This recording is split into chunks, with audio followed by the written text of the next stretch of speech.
व्यवस्थेच्या बद्दलची चीड तुमच्या प्रत्येक वाक्यातनं शब्दातनं आम्हाला जाणवते. पण महाराष्ट्रातल्या बहुतेक सगळ्यांना माहिती आहे, पण ज्यांना माहीत नाही त्यांच्यासाठी मी हे सांगतोय, की बच्चूभाऊ कडू हे राजकारणामध्ये जेव्हा आले, तेव्हा त्यांची राजकीय सुरुवात ही सामाजिक कार्यातून झाली आणि तो सामाजिक कार्याचा वसा त्यांच्या आईकडून त्यांना मिळाला. पण ती कहाणीसुद्धा खूप इंटरेस्टिंग आहे. एक कबड्डीची मॅच जी तुम्हाला या समाजसेवेसाठी, सामाजिक कार्यासाठी, आरोग्याच्या क्षेत्रात काम करण्यासाठी कारणीभूत ठरली. ती मॅच काय होती आणि तिथून आयुष्याचा सगळा खेळ तुमच्या सुरू झाला, ज्याने कलाटणी दिली. खरं तर आई श्रावणबाळ गाडगेबाबाचा आमच्यावर प्रभाव होता. त्या म्हणजे पूर्ण एकंदरीत तो भागच गाडगेबाबाच्या कीर्तनाचा. आणि आमचं तसं 100 एकर शेती.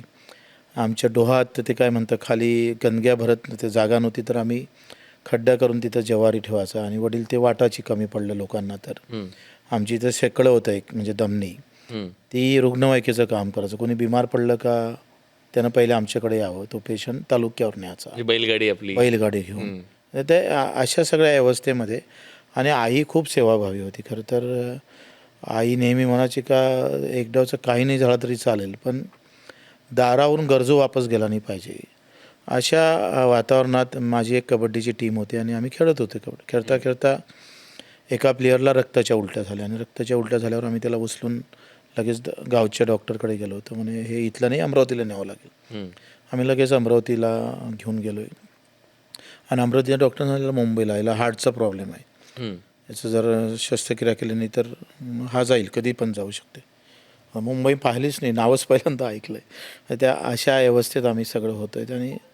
आणि पैसे कसे म्हणजे मुंबईला जायचं कसं, तर आम्ही कधी फायनल जिंकलं नाही. कबड्डी कधी हारतच होतो नेहमी आणि टॉपवर जायचंच नाही. पण आम्ही जिज्ञासेने उपविजेतेपद आम्हाला भेटलं आणि त्याच्यात 2100 रुपये आम्हाला बक्षीस मिळालं. ते घेतलं. आणि पैसे कमी होते तर आईनं मग कापूस विकून मला पैसे दिले. तेव्हा 1-1.5 क्विंटल कापूस विकला होता आणि त्याच्यातून मला पैसे भेटले. आणि मी मग विदाऊट तिकीट जायचं ठरलं आहे मुंबईला, आपल्या मित्राला वाचवण्यासाठी पहिल्यांदा. हां. आणि रेल्वे स्टेशनवर पहिल्यांदाच गेलो मी.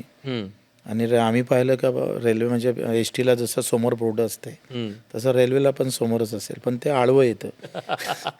आणि बसलो आहे गाडीत. तर बसल्याबरोबर मला अकोल्याच्या समोर एक स्टेशन येतं, भुसावळ का काहीतरी, तिथे आम्हाला अडवलं आणि तिथून उतरवलं. पण तिकीटच नव्हती.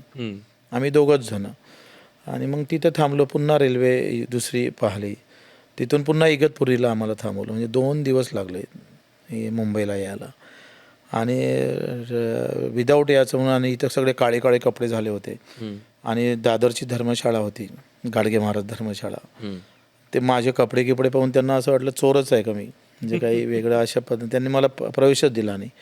मग विठ्ठलराव चव्हाणचं ऑफिस होतं परेलला, KM हॉस्पिटलच्या बाजूनं. तिथं एक मैदान आहे, तिथे आम्ही 3 दिवस काढले मैदानावर. आणि मैदानावरच राहिला. हां, मैदानावरच झोपलो आम्ही. 5-7 हजार रुपये खिशात होते, ते जपून आम्ही झोपायचं. आणि सकाळी 25 पैशात 50 पैशात काहीतरी आंघोळ होती आणि 25 पैशात संडासाची व्यवस्था होती तिथे, सार्वजनिक शौचालय. ते करून मग नंबर लागला तर पैसे जमा करायला 1 महिना गेले. दिवाकर राव ते महापौर होते, ते 1000 रुपये त्यांनी मंजूर केले होते, पण ते जमाच झाले नव्हते KM हॉस्पिटलला. त्याच्यानं आम्हाला सुट्टी देत नव्हतं. रक्ताची व्यवस्था नव्हती. 2 बॉटल विठ्ठलराव चव्हाणनी दिल्या आणि एका बॉटलसाठी थांबलं होतं काम. तर मग मी गेलो, माझं वजन नव्हतं. मी खिशात दगडं घातले, पाणी पिलो भरपूर, 1-2 लिटरचं पाणीच पिऊन घेतलं आणि मग गेलो. आणि मी पहिल्यांदा रक्तदान केलं. तेव्हा तुमचं वय किती होतं? तेव्हा 17-18च्या दरम्यान असेल. पहिल्यांदा रक्तदान. आणि ते रक्तदान करण्यासाठी वजन भरत नव्हतं म्हणून तुम्ही. हां, वय भरत नव्हतं. वय सारा 18च्या नंतरच घेतं, पण आम्हाला 19-20 सांगितलं असेल मी तेव्हा. आणि पहिल्यांदा रक्तदान केलं. आणि ते 1 महिना राहिलो होतो आम्ही मुंबईत. तेव्हाचे पत्रव्यवहार आहे आमच्याकडे. पहिल्यांदाच मुंबईत आलो आणि 1 महिना राहा लागला. एक 3 रुपयाचा पुडा भेटायचा ब्रेडचा, एवढा मोठा, तो आम्ही 3-3 दिवस काढायचा. आणि तेव्हा मला वाटतं ते एक बेड होतं, आम्ही बेडच्या काय, आम्हाला झोपाची व्यवस्था नव्हती, तर ते सावली ट्रस्ट होती तिथं. पण ते पण तेव्हा महिन्याचे 200 रुपये घ्यायचे, 200 का 300. ते नव्हतेच आमच्याकडे, पैसे वाचवायचे होते सगळे. हम्म. आणि मग तिथून प्रवास झाला. मग मला कळलं, मी शिवसेनेत होतो, बा वाचवायला किती वेळ लागतो पेशंटला, मारायला तर लगेच. मी काय भगवा दुपट्टा, टोंगायभर असा, हातात तलवार, बंद करायची असले तर 1 मिनिटात शहर बंद करून टाकायचं.